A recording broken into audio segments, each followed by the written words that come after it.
I would initially like to thank all the organizers and Professor Manish for giving me this great opportunity to be able to present this talk today.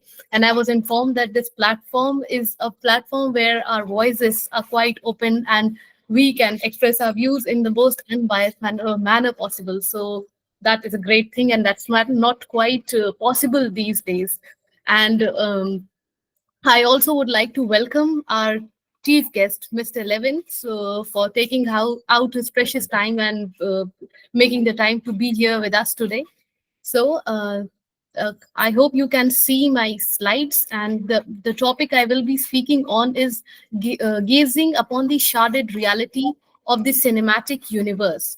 This topic will basically be discussing this topic will basically be discussing the uh, various aspects of cinema throughout different nations across the world. And as I will do so, I have taken up various sorts of different cinemas from different countries and nations. That is the German cinema from before the World War II, that is during the times of Adolf Hitler, and the neo-Ottoman cinema during the present times, that is during the reign of Tayyip Erdogan, and the Indian cinema in the present times. So, as I move on, I would like to present the objectives of my talk, which basically will be revolving around a lot of things related to propaganda.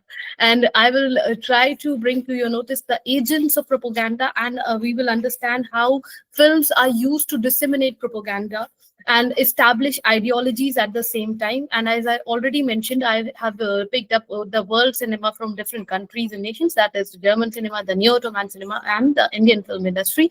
So to use this, I have picked up three films. One is the German film titled Ich Clutch, or as it is translated, I Accuse. And the other I have picked up from Turkey is the Derilis Ertuğrul. That was Resurrection Ertuğrul in translation, and it has become a very famous Turkish series these days. And the Indian film that I have picked up is Kashmir File. So whenever we look at a movie, so when we are young, we have a perspective that a movie is just a movie. But as we grow up, and there are various types of movies at the same time. Some are trying to portray a message, some didactic message, and at other times we often get to see things that are being propagated, which might be in some sense positive, or in many other senses negative. So in a world where intellectual voices are often in a world where intellectual voices often remain confined, Noam Chomsky, as we all know, is one of the rarest figures. So he has written a work which is titled Manufacturing Consent. He has written this work along with Edward S. Herman, who is a quite famous person who has worked upon media. So there's this famous quote which I have taken up from his book, which is "Convenient mythologies require neither evidence nor logic." So he points out how, in an increasingly unequal society characterized by significant and increasing inequality, entertainment serves as a modern day version of the Roman circus games, which in many ways diverts the public's attention away from politics and builds a political apathy that supports the preservation of the existing status quo. And we can see that this status quo has been maintained throughout ages by building and defining power relations between the society and the establishment. And as I'll move on ahead with my talk, we will get to know that how rather this talk will act as an introspection into the use of these films. How have they been used to disseminate propaganda and establish ideologies from different historical periods and across different nations. And to accomplish this purpose, diverse range of cinematic dimensions are used, and which I have already mentioned, and we will be discussing it in the light of basically propaganda. So the term propaganda is laden with a multifaceted and predominantly unfavorable connotation, which arises partly from its logical implication that suggests a discourse lacking in trustworthiness, that one deceives or employs an unbalanced argument. even though propaganda has in the present time taken up this specific definition, but initially propaganda was not only negative. There was also a positive side to it. Many a times many movies or books, they are trying to portray a didactic message with their works or something.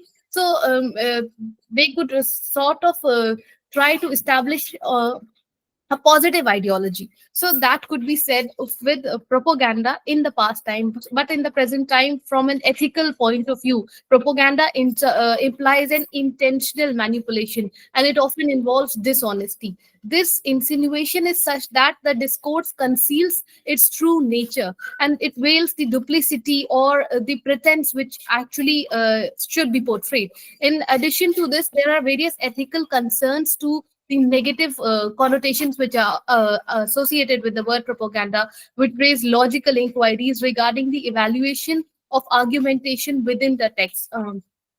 So the question that comes up is that what precisely defines propaganda as a form of discourse? Should propaganda be should propaganda inherently be considered as carrying a negative definition, or categorizing all related arguments as fallacious or incorrect?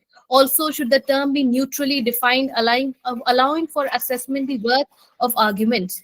So, when we moved on to answer these questions, we came on to things like that's as time evolved, the means of artistically replicating reality also evolved, from cave drawings to mummification, from engraving to painting, and finally to photography. Each step in this evolution brought humanity closer to capturing reality, and in that too in very increasingly convincing ways.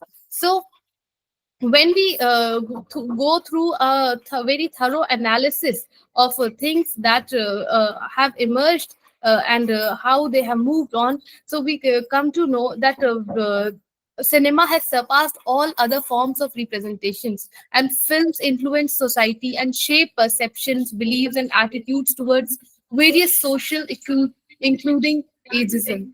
Through thorough analysis, it quite becomes evident that there is a significant potential for deviating from objective truth, but also for promoting positive social change at the same time. And if we research various empirical theories such as the cultivation theories, which suggest that mass communication contributes to the assimilation of commonly accepted values and norms, while others demonstrate the influence of films, gender, or ethnic stereotypes and attitude towards marginalized groups, we come to a conclusion that the concept of truth or falsehood within films predominantly reside in the selection and the arrangement of material.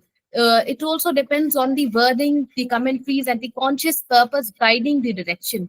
These factors can exert influence on various other forms of media, such as newsreels. Newsreels, like many other forms of media, can selectively omit certain information to control the narrative or influence the audience and how the audience interpreted a specific message. And by omitting key details or perspectives, newsreels can steer viewers towards a particular interpretation of event. For example, omitting certain facts or context can lead to a biased or an incomplete understanding of a situation. Similarly, the malleability of films stems from the ability to evoke emotions, shape perceptions, and influence the audience beliefs and their attitudes. Whether consciously or unconsciously, filmmakers can imbue their work with these underlying ideologies, and they at the same time can reflect a worldview or cater to the preferences of the target audience. Moreover, film can also adapt to different contexts and historical periods, making them adaptable tools for propagating diverse ideologies. So, for propaganda, films promoting a particular political regime to a socially conscious cinema, advocating for human rights, environmentalism, and various other sorts of social issues. Films also serves as a vehicle for expressing and disseminating ideological message through the art of selective editing and presentation. Films possess the capability to portray. various narratives, whether be it accentuating the wickedness of certain groups, depicting the opulence of the affluent, or exalting virtues of the proletarians. And there are various other things, like many a times films are promoting certain dictatorial regimes, or showcasing a perceived liberal attitude of the police states.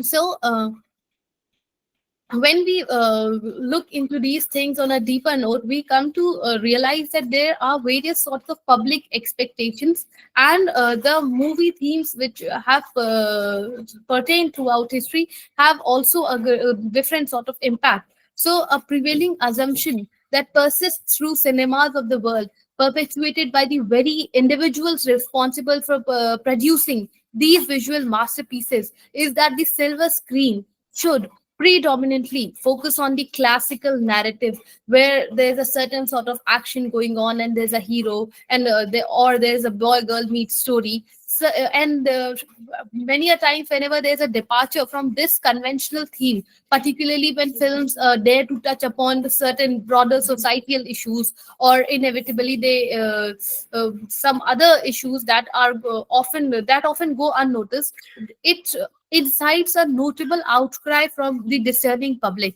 This intriguing phenomena reveals that the general expectation for the movie ought to revolve around either the personal relationship or some sort of uh, action, or basically set themes that have always been showcased towards to the public since the setup of these cinemas. So what we realize, that the inherent vulnerability of film industry, particularly when it comes to public criticism, becomes apparent when the industry dares to deviate from the well established norm that have been ingrained in the minds of the moviegoers for generations. Moreover, movies from different countries depict various socio-cultural themes which are prevalent. One of the most prevalent things among those would be the American film culture, which restricts the distribution of movies in the East Asia and the Western Europe. So we were talking about the perceived threats of propaganda, and many a times it is quite notable that films very faithfully adapt selling novels or the popular magazines that come into play, and they find themselves of facing accusations of propaganda.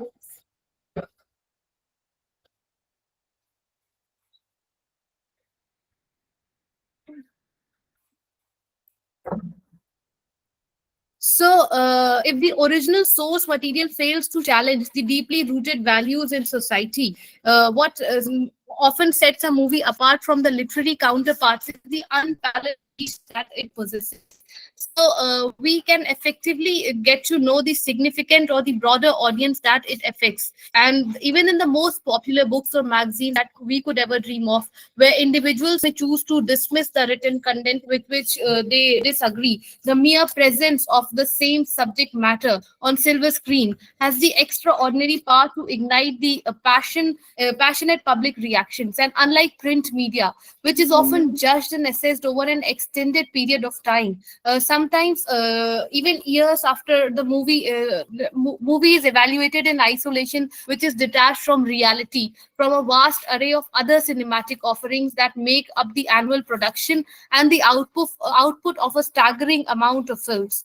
So this unique aspect of the movie is in movie industry accentuates the distinct influence and the scrutiny that the movie faces as a standalone entity, and fully deserves of their rightful place as the powerful conveyor of idea and catalyst for societal discourse. So now we move on to the Nazi Germany and its cinematic propaganda. So the film I have chosen is, as I already mentioned, H Clash, which is a quite famous movie of the times of Hitler during the times of Holocaust, and the translation of this word is "I accuse," and it was directed by Joseph Goebbels, who was one of the chief propagandists of Adolf Hitler. So what we get to see is that Adolf Hitler and his chief propagandist Joseph Goebbels had an interesting relationship with the movies. So privately, they enjoyed these British American films, but publicly they criticized them, and they advocated for the creation of a pure German cinema. And this marked a departure from the diverse range of talents that existed in the German industry before the Nazi regime. In the year 1933. Hitler himself took control and placed the cinema industry under the Reich Ministry of for People's Enlightenment. And he tried to bring into play the propaganda he was trying to propagate, and this was led by this Goebbels. So the regime's influence grew with time, and was directly overseeing the various aspects of filmmaking, including screenplays and personal selection. During this time, Jews were expelled from the industry, and the film sector was nationalized in the year 1937. Additionally, the film criticism was banned, and the Nazi regime's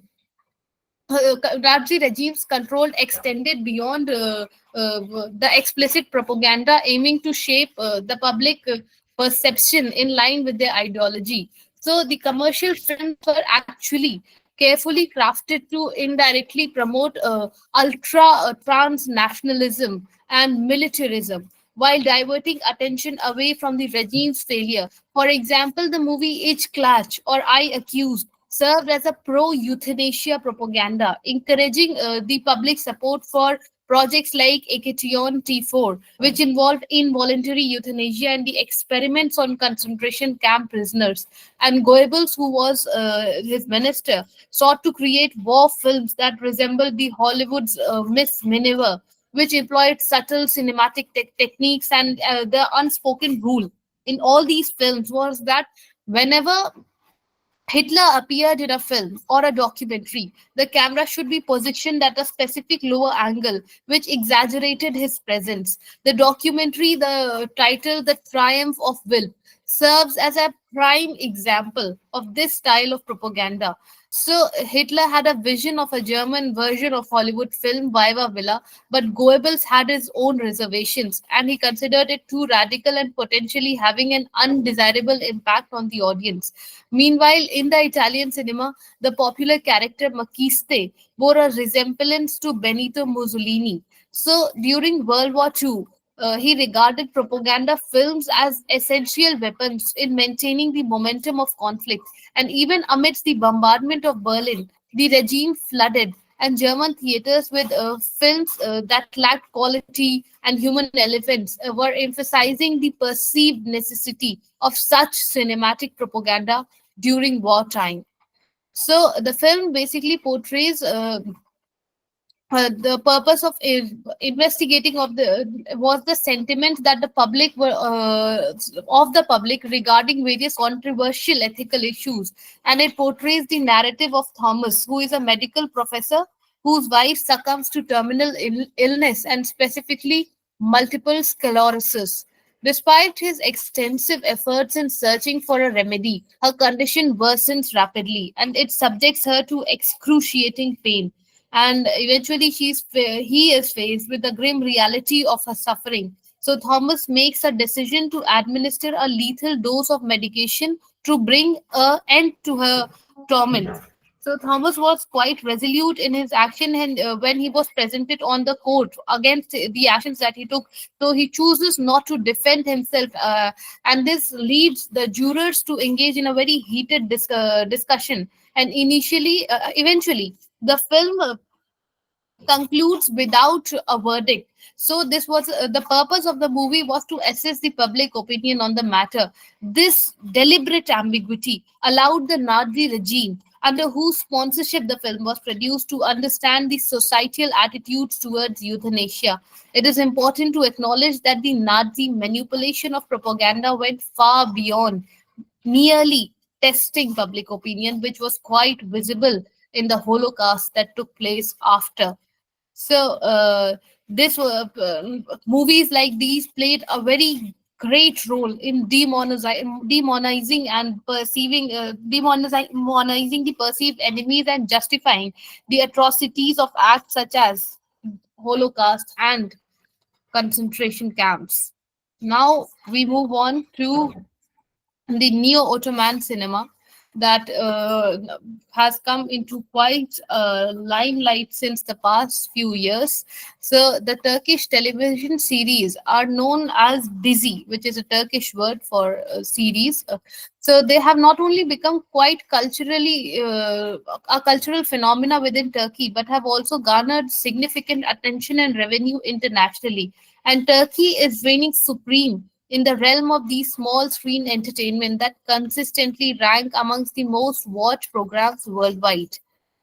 Among the most renowned Turkish series is Derilis Ertuğrul, which has gained the widespread popularity of both domestically and internationally. This historical drama, directed by Metin Gunay, based on the writings of Mehmet Bozdağ, chronicles the rise of the Ottoman Empire amidst tribal conflicts and external threats. The series exalts virtues such as bravery, courage, and familial bonds, portraying the protagonist Ertuğrul as the epitome of virtue. And the series highlights the strength and leadership abilities of women within the community. So, Ertuğrul eschews various explicit scenes which are in favor of philosophical exchanges and extol the virtues of its characters. So originally, this was aired from the year 2014 to 19, and it has been lauded for its portrayal of this Ottoman dynasty and its cultural heritage. But despite all these fame that it has gathered, the series has also attracted a large number of international audiences.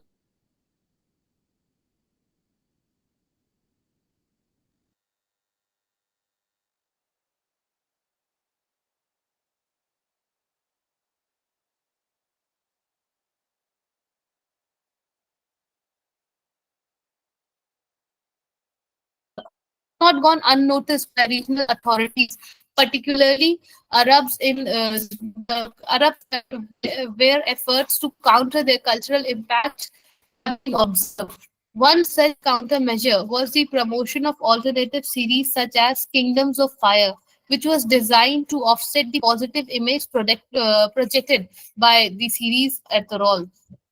So, such events put bring to light the perceived threat posed by these Turkish series to the regional hegemony and historical narratives.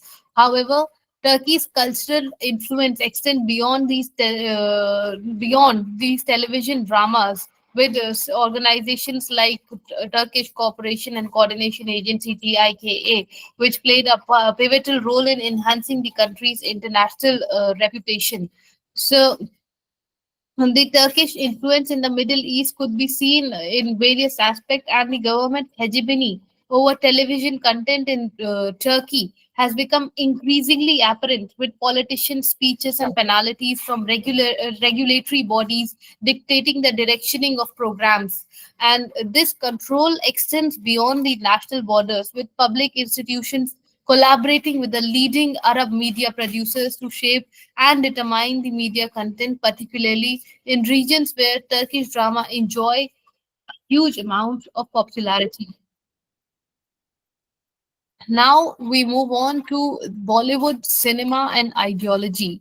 So, Bollywood's susceptibility to censorship has been a subject of contention. Critics often argue that the censor board subtly influences the industry to project a Brahminic version of Indian identity, aligning with the alleged desires of the powerful authorities. Liberal intellectuals, on the other hand, assert that this influence extends to depicting a right wing political interpretation of Indian history. The significance of this matter lies in the impact that films have on shaping social consciousness, especially considering Bollywood's extensive reach as the second largest Indian film industry globally. Bollywood, with its vast expanse, uh, spanning across South Asia and West Asia, holds considerable sway. However, with the turn of the millennium, we have witnessed a shift in the viewership dynamics, with the lower and the lower middle class remain the primary consumers of Bollywood's commercial offerings, but at the same time, the upper and the upper middle class have gravitated towards a more integrated and issue based contents on platforms like Netflix and other OTT web series. So the three main concerns that the critics have voiced are the oversimplification and distortion of historical events, patriarchal representation of Indian women, and the perceived promotion of the Brahmanic agenda. These criticisms serve as a case to be studied for involving the film, namely the Kashmir Files, which came in the year 2022. And while we examine the social and the geographical background of Bollywood's audience, it becomes very important to comprehend the subtleties of its content. The Indian state has exerted control over the Hindi film industry since the colonial era through censorship mechanism. And that was quite visible in the present times too, when the censorship index has fallen to by 80 ranks in the past 20 years. So the Central Board of Film Certification has wielded a significant authority in imposing restrictions or and how what sort of content should be portrayed to the public. And the insidious effect of propaganda and misinformation emphasize the importance of discernment and critical inquiry in in studying complex historical narratives.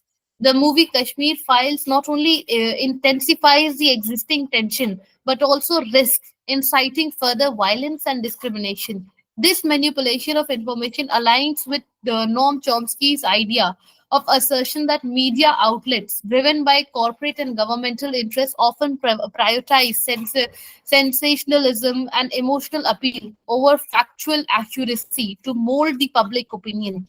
Chomsky has argued that the emotional appeals are frequently employed in propaganda to bypass the critical reasoning and garner public support for contentious policies or ideologies. And this can be clearly seen in the movie Kashmir File.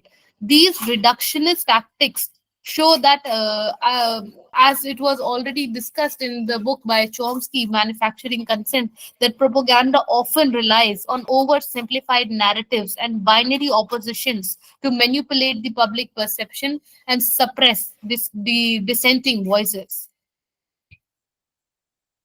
So we move on to the conclusion of this talk, and like a serpentous whisper in a crowded room, movies possess a subtle yet profound ability to shape perceptions and mold opinions and sculpt societal consciousness. Noam Chomsky's seminal work, Manufacturing Consent, which I took as a base of this talk, has served as a guiding light throughout this whole maze of cinematic intrigue, and it brings to light the shadowy corners where politics and the media converge at the same time. The specter of Nazi Germany has been looming large and has been casting a dark shadow over the cinematic propaganda. Adolf Hitler and his minister Joseph Goebbels decorated a series of celluloid dreams and nightmares. They revealed the allure of American British films, but at the same time, they championed the cause of the pure German cinema that they were trying to bring in.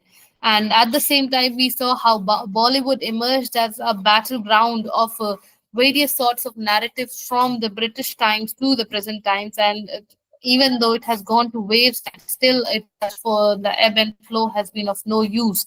So it has turned out that censorship and political agendas clash even in Bollywood, and historical events can be clearly seen being refracted and distorted and being reshaped to fit into the contours of the prevailing ideologies. And we also saw the how the Turkish dramas have carved out a niche of their own to resonate to the audiences that are far beyond from Anatolia or their own land, Turkey. So, we get to see how propaganda films propagating political agendas to socially conscious cinema, advocating for human rights. Film has been serving as vehicles for disseminating these diverse ideologies. Thank you very much.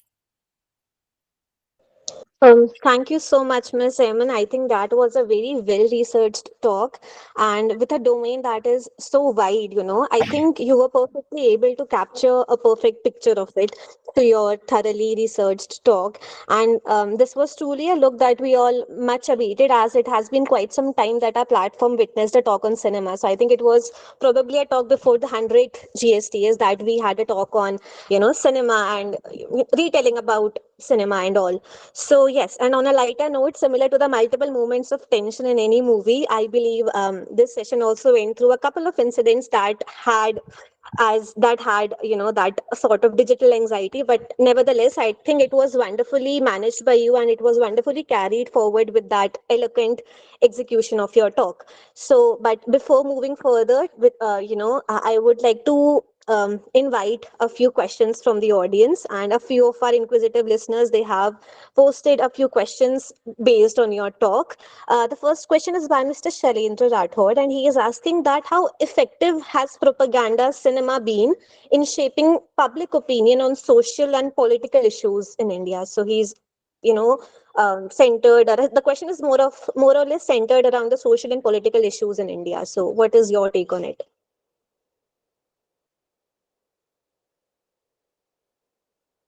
Kindly unmute yourself, Miss Evan. I think your mic is.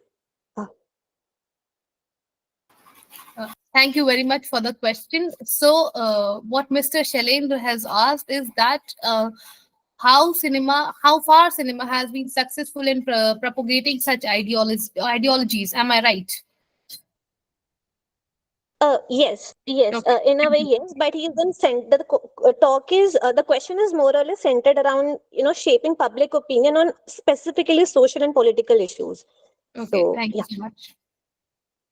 So you see, films have played a role that has not only been positive, not only been negative, but has also been positive in a lot of ways. And the positive side has quite become quite diminished in the present times, and it was there in the past times, which could be seen if we go back to history.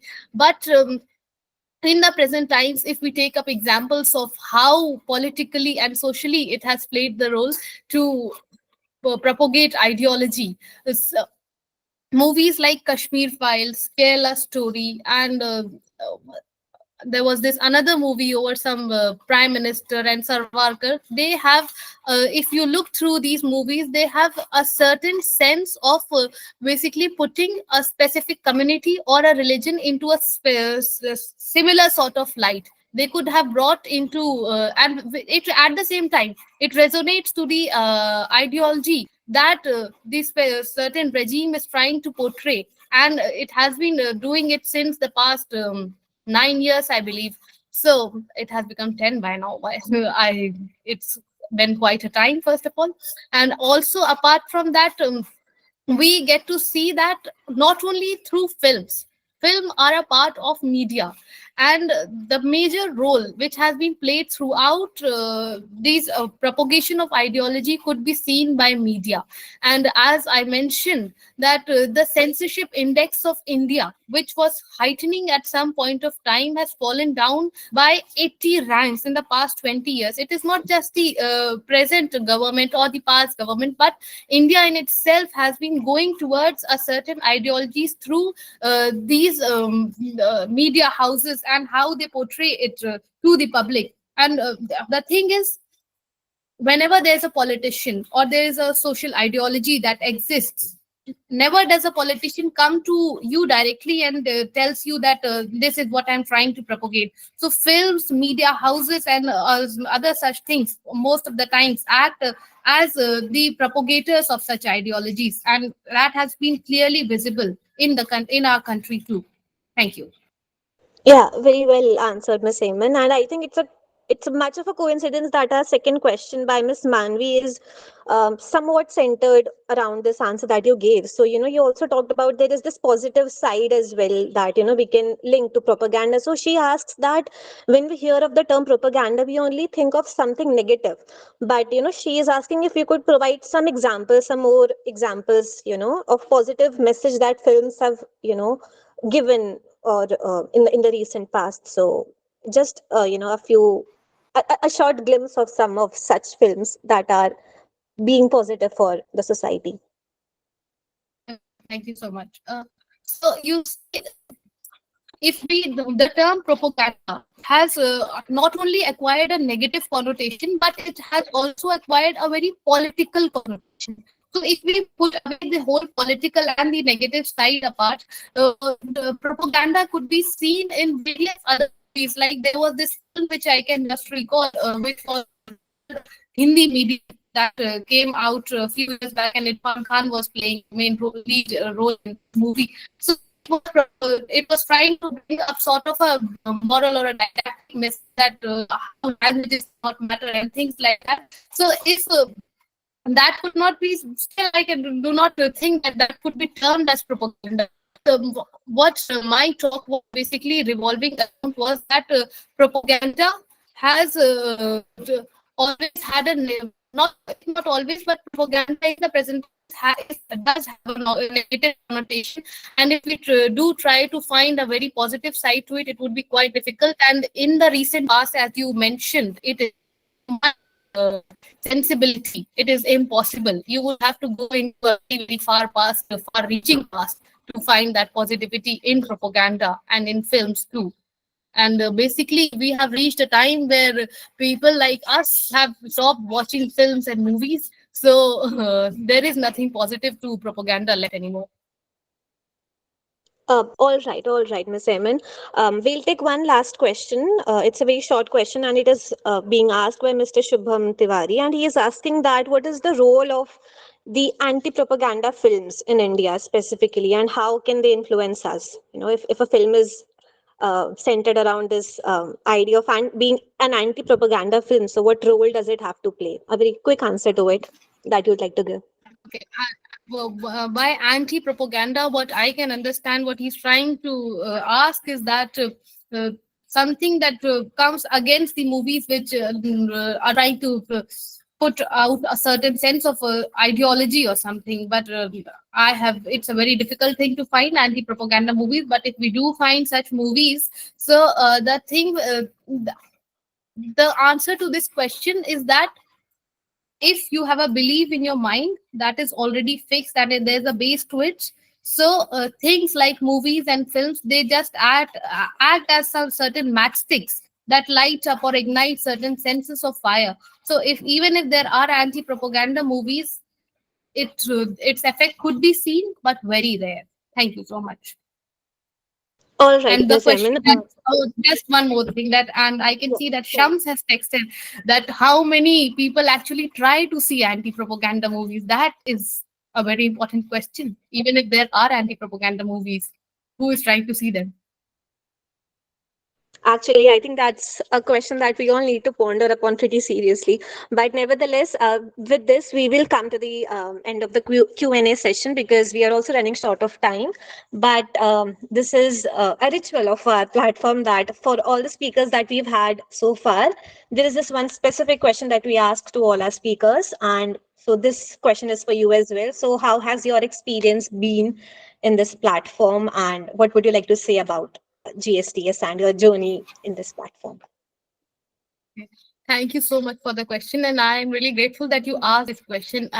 The most important thing that was very unique about this whole experience was that the graduate scholars talk series has been uh, quite comfortable, has been quite trying to make me feel quite comfortable, and in a way that whenever I have tried to change the dates or change the timings, they have been quite adjusting in that. My talk was scheduled for 10 March, I believe, and then they shifted it to March 24th because I had to go to Rajasthan for a debate. Apart from that, when I have been guided in a lot of ways to how my talk could be molded to make it better. And Manish, all the credit for that goes to Manish sir. So I'm really thankful to him and to Mr. Ajay, to Miss Manvi, to Mr. Shailendra, and to you too. Thank you so much.